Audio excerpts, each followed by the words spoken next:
Coming at you today from beautiful Circle B Wildlife Sanctuary in the swamps. And I'm going to be talking about shadow work and the current state of the world and the Great Awakening. I want to say right now there is a Great Awakening.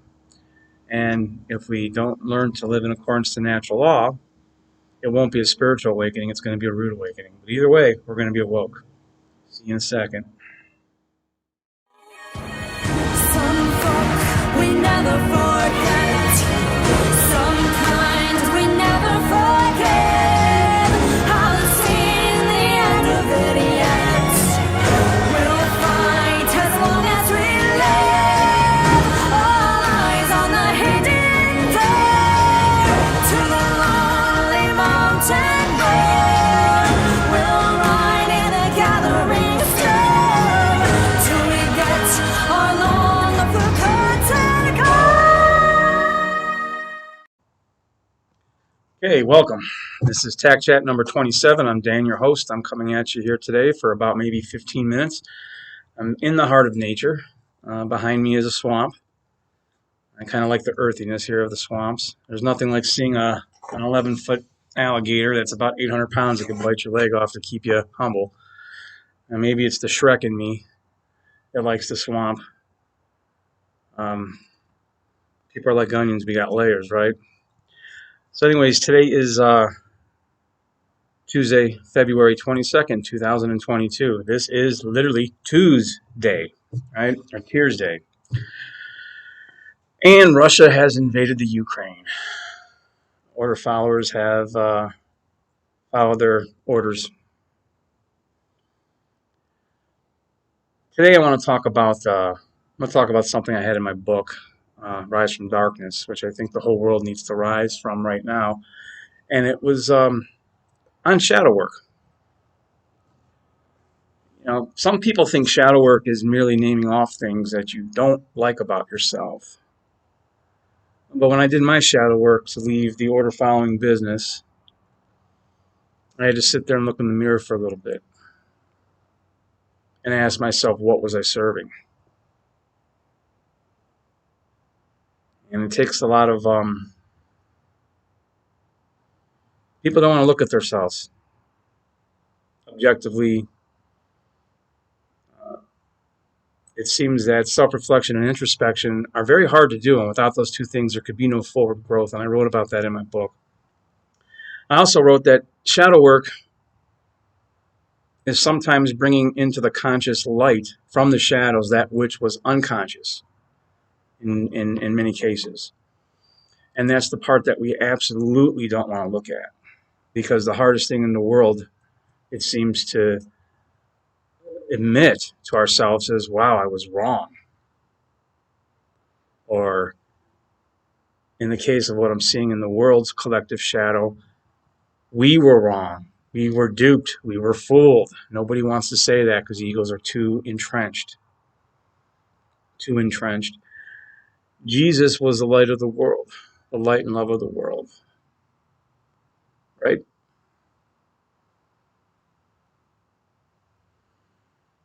But didn't he chase people around with switches and flip over tables and call bullshit on the Pharisees, bankers, and religious leaders of that time? Yeah, he did. He understood the sacred gift of anger. He didn't just pray and meditate. He prayed and meditated. That's important. He prayed and meditated. That is important, which I just got done doing myself. But he didn't merely do that. He understood the sacred gift of anger. And he understood the need to take action. And he was murdered for it. Not much has changed in 2022 years. Same thing's going on. We have to ask ourselves, what is our collective shadow in the macrocosm of our world that's creating this type of violence and slavery?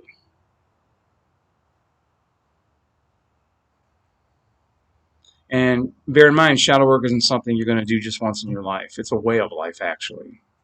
Self-reflection and introspection should constantly be done, and especially in light of new information when it's brought to you.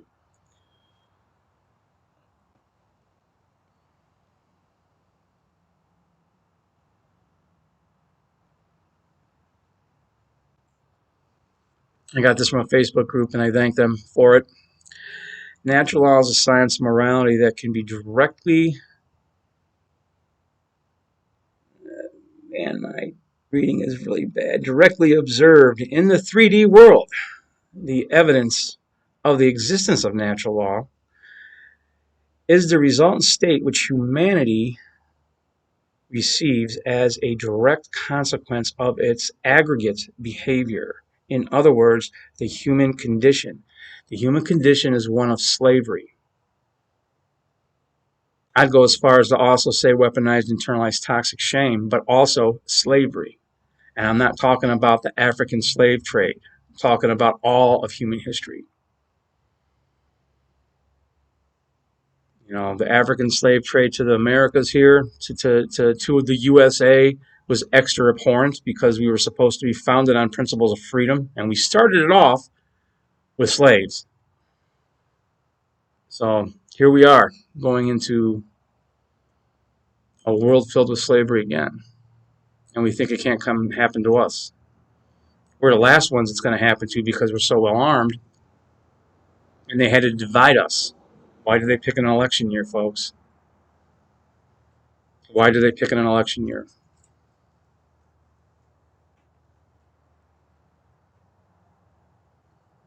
And it's beautiful out. Although there is a storm brewing, which is cool because the calm doesn't seem to suit me. At any rate, we have to ask ourselves, what can we do to take action in the world that's going to help the cause of freedom for all humanity? I want to offer prayers for our brothers and sisters in the Ukraine, brothers and sisters all over the world who are being suppressed by the few, by a few puppets, few puppeticians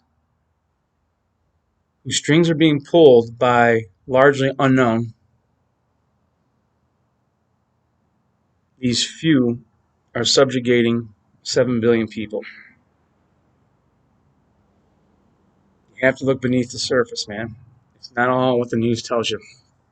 Start going to alternative news sources because the mainstream news media is lying. Is lying. And I want to give another message to, and I don't have nothing planned out or written out for this particular podcast. I just wanted to put something out today because I missed last week. And this is a message to my ex-order followers, my former order followers, military and police.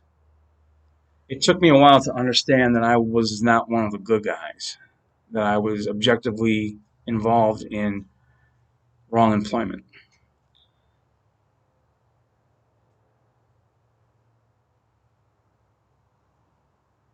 The power brokers of this world understand how to mitigate the main effects, the main consequential effects of natural law by having their puppets do the work for them, take the dirty actions for them.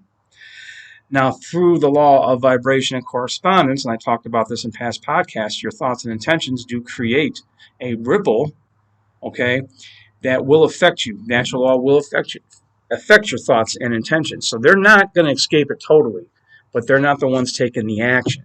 They have their order followers take the action, and it's the person taking the action, cops and military, mercenaries, that bear the brunt of the negative consequential effects of natural law. Why do you think the average cop's lifespan is 58 years old? It didn't mean a lot to me when I was like 23 or 24, but man, it started meaning something to me when I got into my early 40s. I started thinking.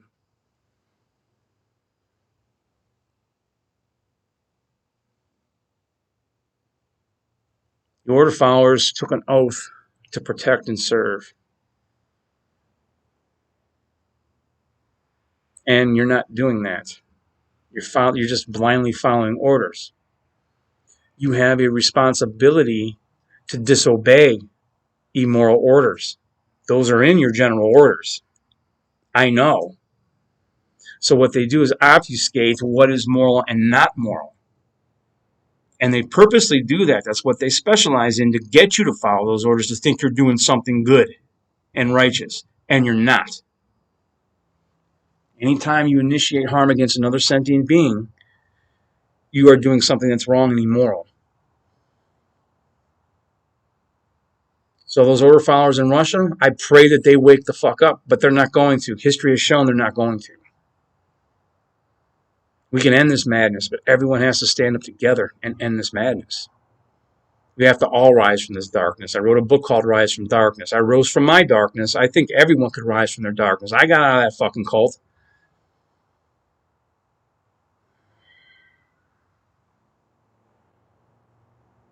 There's more to this world than violence. And the order followers out there are going to continue to pay the brunt of natural law, of the negative consequential effects of it. This is why they got the sayings, live by the sword, die by the sword. This is where all these sayings come from. So my advice is to fulfill the oath you thought you were taking. Those of you who aren't psychotic, okay, fulfill your oath and protect and disobey any immoral order. And occupying people's lands is immoral. Murdering people is immoral. Assaulting people is immoral. Trespassing is immoral. Coercion, which is the entire world is doing, is immoral. What doctors are doing all over the fucking country, not reporting the truth, is immoral. It's coercion. I worked for a government medical facility. I seen the fucking lies up close. Sorry, I'm not all sunshine and light. I am a spiritually awoken man. I'm not going to be all sunshine and light. If anything, the shit that goes on in the world affects people who are awake even more. You know, there's a saying, he who angers you controls you. And that's true. If your anger isn't focused or if your anger is out of control. But if your anger is conscious anger, okay, that's what shadow work is. It's bringing from the subconscious of what wasn't known to the conscious of what becomes known. Then you integrate it. You accept it, and if it's something you need to stop doing, you stop doing, you put it behind you. In most cases, it's always going to be there to one degree or another. Accept that and move on. You could become an objectively moral person. You could rise from your own darkness. We can get the whole world to rise from darkness. If I was able to, I know everyone else can. Anyways, prayers for our whole fucking world, man. Prayers for our world. When one person suffers, we all suffer. One love, man. Stay safe.